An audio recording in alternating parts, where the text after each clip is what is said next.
శ్రీ గురుభ్యో నమః. మనం ఈరోజు సౌందర్యలహరిలోని 2వ శ్లోకాన్ని చెప్పుకుందాం.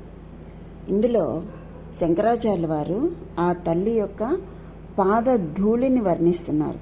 ఓ పరమేశ్వరి, నీ పాద పద్మమందు పుట్టినటువంటి మిక్కిలి చిన్నదైన రేణువుని గ్రహించి బ్రహ్మ సర్వలోకాలను ఏ లోపం లేకుండా నిర్మిస్తున్నాడు. శ్రీమన్నారాయణుడు ఆ చిన్న రేణువుని స్వీకరించి అతి కష్టం మీద సహస్ర శీర్షాలతో మోస్తున్నాడు. అలాగే ఆ రేణువును తీసుకుని శివుడు బాగా దాన్ని గుండ చేసి విభూదిగా శరీరానికి పూసుకుంటున్నాడు అని చెప్తున్నారు. అంటే ఏంటి, ఏమని చెప్తున్నారంటే, తనీయాంసం పాంసం తవ చరణ పంకేరుహ భవం విరించి సంచిన్వన్ విరచయతి లోకాన వికలం వహత్యేనం సౌరిః కథమపి సహస్రేణ శిరసాం హరస్సంచుధ్యైనం భజతి భసితో ధూళన విధిం అంటున్నారు. అంటే దీని ఒక్కొక్క పదాన్ని అర్థం తెలుసుకున్నట్లయితే, ఓ భగవతి, విరించిహి బ్రహ్మ, తవ నీ యొక్క చరణ పంకేరుహ భవం అంటే నీ పాద పద్మాలందలి తనీయాంశం అతి సూక్ష్మమైనటువంటి దుమ్మును సంచిన్వన్ సంపాదిస్తూ లోకాన్ 14 లోకాలను అవికలం ఏ సంకీర్ణము లేకుండా విరచయతి సృజిస్తూ ఉన్నాడు. సౌరిహి విష్ణువు ఏనం ఈ పాంసువును శిరసాం సహస్రేణ తన శిరస్సులు 1000 మీద అంటే 1000 శిరస్సుల మీద కథమపి మిక్కిలి కష్టంతో వహతి భరిస్తూ ఉన్నాడు. హరహ అంటే శివుడు ఏనం ఈ దుమ్ము కణమును పాంసువును అంటే పాంసు అంటే దుమ్ము కణం సంచుధ్యైనం సంచుభ్య లేకపోతే సంచుధ్య అని కూడా అనొచ్చు చక్కగా మెదిపి భసిత ఉద్దూళన విధిం భసితోద్ధూళన విధిం భస్మముచే మైపూత పూసుకునే క్రియను భజతి చేస్తున్నాడు అని. అంటే ఓ భగవతి, ఆ బ్రహ్మదేవుడు నీ పాద పద్మాల నుండి రాలిన ధూళి కణాన్ని తీసుకొని దాంతో 14 లోకాలను ఏ వైకల్యం ఏ అడ్డు లేకుండా సృష్టిస్తున్నాడు. ఈ నీ పద రజస్సును శ్రీ మహావిష్ణువు కూడా తన 1000 శిరస్సులతో అంటే ఆదిశేషుడితో అతి కష్టం మీద మోస్తూ ఉన్నాడు. ఈ నీ ఇంచుకంత పాదధూళిని శివుడు చక్కగా కలిపి మెదిపి తన శరీరానికి విభూతిలాగా పైపోతలాగా పూసుకుంటూ ఉన్నాడు. అంటే ఏం చెప్తున్నారు ఇందులో, ఆ ధూళికణం ఆ అమ్మ యొక్క పాదాల కింద ఉన్నటువంటి ఆ ధూళికణం యొక్క మహిమను తెలియచేస్తున్నారు. తనీయాంశం అంటే అల్పమైనటువంటి పరిమాణంలో ఉన్న చిన్న చిన్న కణం అన్నమాట. పాంసం అంటే సూక్ష్మమైన ధూళి. తవ చరణ నీ యొక్క పాదములు పంకేరుహ పద్మముల ద్వయం భవం పుట్టినటువంటి విరించి బ్రహ్మగారు సంచిన్వన్ దాన్ని శ్రద్ధగా సంపాదించి దేన్ని ఆ ధూళికణాన్ని విరచయతి ఏర్పాటు చేశాడు. ఏం ఏర్పాటు చేశాడు? లోకములను అవికలాన్ ఏ లోటు లేకుండా ఏర్పాటు చేశాడు. అంటే ఆ పాద రేణువుతో దాని సాయంతో 14 లోకాలను సృష్టించాడు.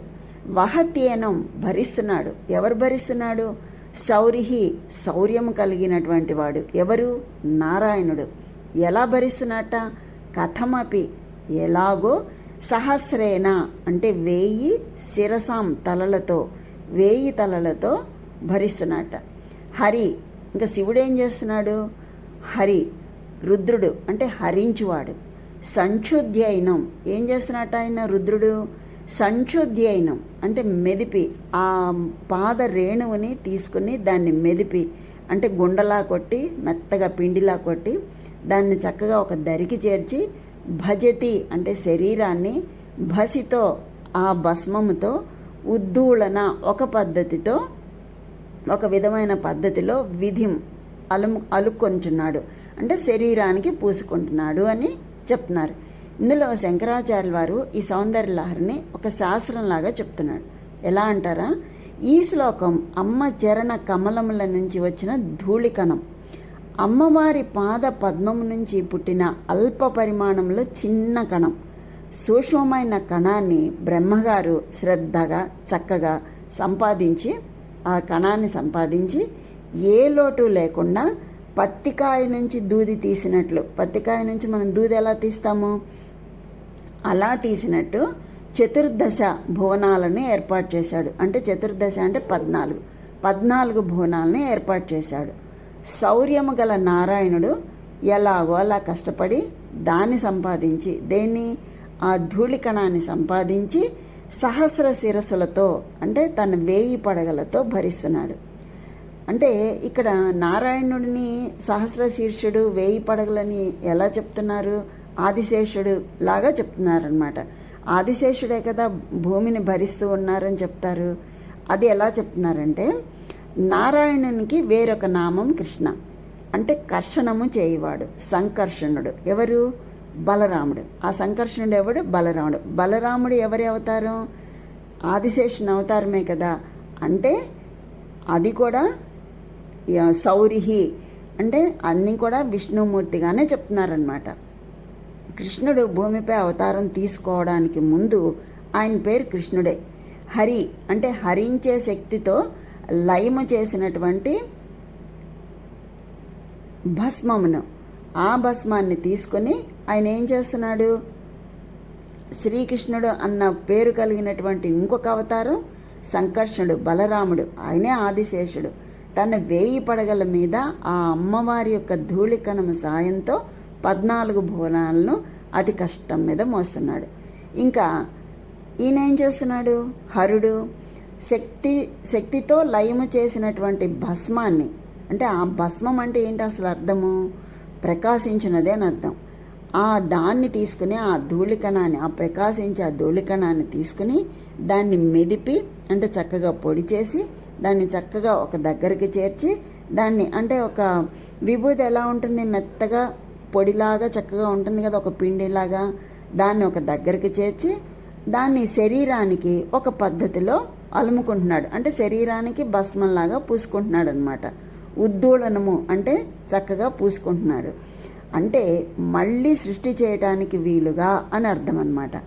శంకరాచార్యులు ఆ కాలంలో ఉన్న దర్శన శాస్త్రాలు అన్నీ కూడా అర్ధసత్యాలుగా నాస్తికవాదాలతో ఉండుటం వలన ఖండించి అస్తిత్వాన్ని ప్రచారం చేసి అనేక ప్రదేశాల్లో ఆయన విగ్రహ ప్రతిష్ఠ చేశారు. ఎన్నో చక్రాలను, యంత్రాలను ప్రతిష్ఠ చేశారు.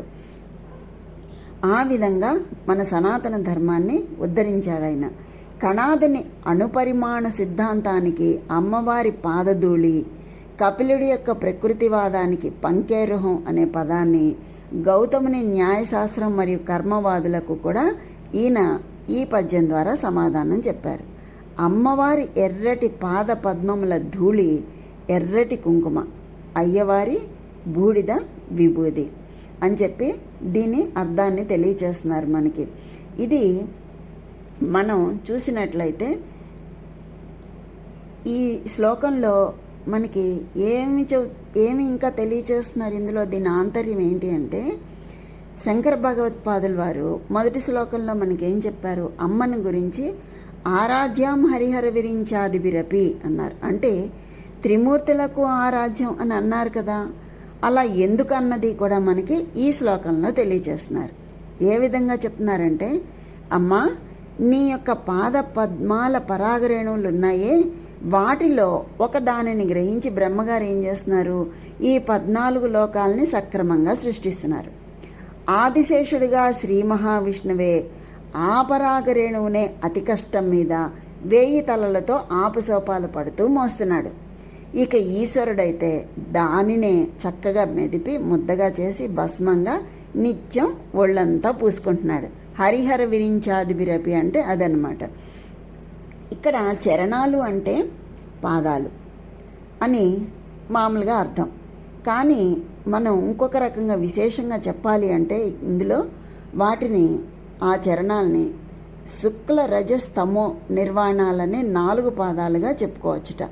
ఇక్కడ రజోగుణ ప్రధానుడైనటువంటి బ్రహ్మ అమ్మవారి పాదపద్మ పరాగరేణువునే చతుర్దశ భువనాలుగా సృజిస్తున్నాడు అని అర్థం. శంకరులు బ్రహ్మ సృష్టి అవికలంగా ఉంది అని కితాబిచ్చారు. అవికలం అంటే గ్రహతారకాదులతో కూడిన భువనాలను ఒకదానితో ఒకటి పొరపాటును కూడా ఢీ కొట్టుకోకుండా ఉన్నాయట. అవికలం అంటే ఢీ కొట్టుకోవట్లా. ఇప్పుడు అన్ని గ్రహాలు తిరుగుతున్నా కూడా ఒకదానికొకటి కొట్టుకోకుండా తిరుగుతున్నాయి అన్నమాట. అంత గొప్ప సృష్టి చేశాడు బ్రహ్మగారు. సరే, సత్వగుణం అంటే విష్ణుతత్వం. ఆయన ఈ బ్రహ్మగారు చేసిన భువనాల్ని వహిస్తూ ఉంటే, అంటే వాటి భారాన్ని స్వీకరించి పోషిస్తూ ఉంటాడు. ఆయన ఇక్కడ శంకరులు శేషుడనే అర్థంలో చెప్తూ శౌరి అన్నారు శంకరాచార్యుల వారు. మరి శౌరి అంటే కృష్ణుడు విష్ణువు కదా అని మనకు అనుమానం వస్తుంది కదా. అంటే బలరామకృష్ణులు సూర్యుడు అనే రాజుగారి వంశీకులు. అందుచేత ఇద్దరికీ శౌరి అనే మాట వాడచ్చు. అదీ కాకుండా శృతి ప్రసిద్ధంగా సహస్రశీర్ష పురుష అని భగవంతుడిని చెప్తున్నాం కదా, అందుచేత కూడా అది సరి అయినదే. ఇంకా ఎన్నో అర్థాలు ఇందులో వస్తూ ఉంటాయి. ఇకపోతే శివుడు అమ్మవారి పాద పరాగరేణువునే భస్మంగా చేసి ఒళ్ళంతా పూసుకున్నాడు అని చెప్తున్నాడు శంకరాచార్య వారు. శివుడు భస్మస్నాన ప్రియుడు. భస్మస్నానమందు ఆయన ధరిస్తూ ఉన్నవి పృథివ్యాది పంచభూతాలే, అంటే పృథివీ మొదలైనటువంటి పంచభూతాలే. అగ్నిరితి భస్మ అని ప్రారంభమయ్యే భస్మస్నాన మంత్రం దీన్ని మనకి స్పష్టంగా తెలియచెప్తూ ఉంది. ఈ పంచభూతాలు అమ్మవారి పాద పరాగం నుండే జన్మిస్తున్నాయి. వీటి ఆధారంతోనే బ్రహ్మ సృష్టి చేసేది కూడా. ప్రళయకాలంలో తమోగుణ ప్రధానుడై శివుడు లోకాల్ని చూర్ణం చేసి అలా వాటికి తన శరీరాన్ని ఆలంబనం చేసి రక్షిస్తాడన్నమాట. అది అర్థం. ఇంకా 4వది నిర్వాణం. అది కేవలం సదాశివ స్వరూపం. అది సాక్షాత్ ఆనంద స్వరూపం. ఇలా ఈ శ్లోకంలో త్రిమూర్తులు శంకర్లు ఈ త్రిమూర్తుల యొక్క క్రియాకలాపం అంతా కూడా ఏ విధంగా అమ్మవారి దయం చేత మాత్రమే అవుతున్నది అనేది వివరించారు. అటువంటి క్రియాకలాప నిర్వహణ శక్తులను అమ్మవారిని ఆరాధించి త్రిమూర్తులు పొందుతూ ఉన్నారు అని మనకి ఈ శ్లోకంలో స్పష్టంగా తెలుస్తోంది. అయితే ఏమంటున్నారంటే, అమ్మా భవానీ, బ్రహ్మదేవుడు నీ పాద పద్మ రజోకణంలో ఇంచుకంత సంపాదించుకొని తల ధరించి ఆ మహామహిమా ప్రభావంతో సర్వశక్తి సంపన్నుడై ఈ 14 లోకాలను ఎటువంటి వైకల్యము సంఘర్షణము లేకుండా చక్కగా సృష్టిస్తున్నాడు తల్లి. శ్రీ మహావిష్ణువు నీ పాదధూళి మహత్వం వల్లనే సింసుమార రూపంలో ఊర్ధ్వలోకాలు 7, సహస్రశీర్షుడై శేషాహి రూపంలో అధోలోకాల్లో ఉన్నటువంటి 7 రక్షిస్తున్నాడు తల్లి. మరి పరమశివుడు నీ పాదధూళి మహామహిమాన్వితమని గ్రహించి సౌందర్య సాధనగా దేహానికి అలంకరించుకుని విభూతి సుందరుడై ప్రకాశిస్తున్నాడు. సమాధి స్థితిలో విరాజిల్లుతున్నాడు. ఈ త్రిమూర్తుల శక్తి సామర్థ్యాలకు విశ్వ పరిపాలనకు నీ పాదధూళి కారణమే, సమర్థనీయమే అలరారుతూ ఉన్నది తల్లి అని చెప్పి తెలియజేస్తూ ఉన్నారు. అంతేకాకుండా ఇంకా ఏం చెప్తున్నారంటే, ఇందులో పరాశక్తి యొక్క మహిమతో పాటు ఆ తల్లి పాదరజం ఒక్క కణము తమపై ప్రసరించుటయే తమ శక్తి కారణమని గ్రహించారు త్రిమూర్తులు. తమ గృహిణులైనటువంటి సరస్వతి, లక్ష్మి, పార్వతులతో వాళ్ళు మళ్ళీ చక్కగా యథాప్రదేశానికి వచ్చారు. ఆ విధంగా వాళ్ళు ఆ తల్లి యొక్క పాదరజ మహిమతో పాద కణాన్ని తీసుకొని ఆ తల్లి యొక్క తనీయాంశం పాంసం ఆ దుమ్ము కణాన్ని తీసుకుని సంపాదించి ఈ విధంగా వారి కార్యకలాపాలు నిర్వహిస్తూ ఉన్నారు. ఇదే మనకి లలితా సహస్రనామంలో అయితే శృతి సీమంత సింధూరీకృత పాదాబ్జ ధూళిక అని మనకి లలితా సహస్రనామంలో వస్తుంది కదా. ఇదే అర్థం వస్తుంది. వేదములకు మాత అయినటువంటి వేదమాత పాపిటలైన ఉపనిషత్తులకు సింధూరమైన ఆ జగన్మాత పాదధూళిని వేదస్వరూపుడైన బ్రహ్మ, స్థితి నిర్వాహకుడైన విష్ణువు, లయకారకుడైన ఈశ్వరుడు శిరస్సును ధరించి ఈ లోకాలను కాపాడుతూ ఉండగా మనబోటి సామాన్య మానవులం ఆ తల్లి పాదరజం కోసం ఈ ఒక్క శ్లోకాన్ని మననం చేసుకుని కంఠస్థం చేసుకున్నట్టయితే ఆ తల్లి అనుగ్రహం మన మీద కూడా ఉంటుంది. రోజుకు ఒక్క శ్లోకం ప్రకారం నియమంగా మనం కంఠస్థం చేయగలిగితే సౌందర్య లహరిలోని 100 శ్లోకాలు 100 రోజుల్లో ఇంచుమించు కంఠస్థం అయిపోతాయి. 3 నెలల 10 రోజులు సౌందర్య లహరిలోని శ్లోకాల్లోని భావం, ఆలోచనల రూపం మన హృదయాల్లో ముద్ర వేసుకుంటుంది. ఈ 2వ శ్లోకాన్ని కనుక మనం ప్రతిరోజు మనకు ఓపికన్నంత వరకు మననం చేసుకున్నట్లయితే ఏం జరుగుతుంది? సర్వలోకవశ్యం జరుగుతుంది అని మనకి మంత్రశాస్త్రం వేత్తలు చెప్తున్నారు, ఉపాసనాపరులు తెలియజేస్తున్నారు. ఇక్కడ సర్వలోకవశ్యం అంటే అన్ని లోకాలు మనకి వశమైపోతాయని కాదండి. మన మనస్సే ఒక మహాలోకం. దానిలో నిరంతరం విజృంభించే మంచి చెడు భావన పరంపరలు కాంతి కంటే వేగం, మనోవేగం కంటే, వాయువేగం కంటే త్వరితంగా అన్ని లోకాలను చుట్టి రాగలవు. ఆ మనస్సును, ఆ ఆలోచనలను మనం అదుపులో ఉంచుకుని మంచి వైపు, జగన్మాత పాద రజం వైపు మరలించగలిగినట్లయితే ఆ విధంగా చేయగలగటం, అందుకోసం మనం చేసే సాధనలో కొంతవరకు సఫలీకృతం కావటమే సర్వలోకవశ్యం అంటే ప్రకృతి జయము అని మనకి అర్థమవుతుంది. ప్రకృతి జయం అంటే ఏంటి? ఇక్కడ మన ఇంద్రియాలు ఊరికే ఉండవు. భోగాల వైపు, సుఖాల వైపు మనల్ని నిరంతరం అటువైపు లాగుతూ ఉంటాయి. అందుకు ఏ అకృత్యాలైనా చేయమని ప్రోత్సహిస్తూ ఉంటాయి. ఈ శ్లోక పునశ్చరణ వలన ఆ ఇంద్రియాల యొక్క దౌర్జన్యం తగ్గి ప్రకృతి సహజంగా మానవులం ఏ దివ్యశక్తి నుండి విడివడి మానవ జన్మ ఎత్తామో తెలుసుకొని మరలా ఆ దివ్యశక్తి పాదాలను శరణు వేడటమే ఇదే ప్రకృతిని జయించడం అంటే కదండి. అందుకని మనం ఈ శ్లోకాన్ని మననం చేసుకుని మన మనస్సు అనే మహాలోకాన్ని మన వశం చేసుకుంటే ఆ తల్లి మనకి తప్పకుండా మన వశంలో మనకి అనుగ్రహించడానికి మన వశం అవుతుంది. కనుక అందరూ ఈ శ్లోకాన్ని కనుక మనం పారాయణ చేసుకుంటే దీనివల్ల వచ్చే లాభం ఏంటి? దీన్ని ఎలా చేయాలి అంటే కనుక ప్రతిరోజు 1000 సార్లు పారాయణం చేయాలి. ఇది అలా ఎన్ని రోజులు చేయాలి? 1000 సార్లు పారాయణం 55 రోజులు చేయాలి. 55 రోజులు ఈ శ్లోకాన్ని ప్రతిరోజు 1000 సార్లు జపించాలి. అలా చేసినట్లయితే సర్వలోకవశ్యము, ప్రకృతి జయము కలుగుతాయన్నమాట. దీనికి నైవేద్యం ఏమిటి?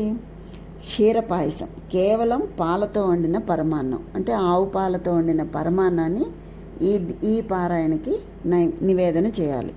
ఇటువంటి కోరిక మనకి తీరాలి, నెరవేరాలి అంటే ఈ శ్లోకాన్ని ఈ విధంగా పారాయణ చేసినట్లయితే తప్పకుండా మనకి ఆ ఫలితం ఆ అమ్మవారు ఒక లహరిలాగానే మనకి అనుగ్రహిస్తుంది.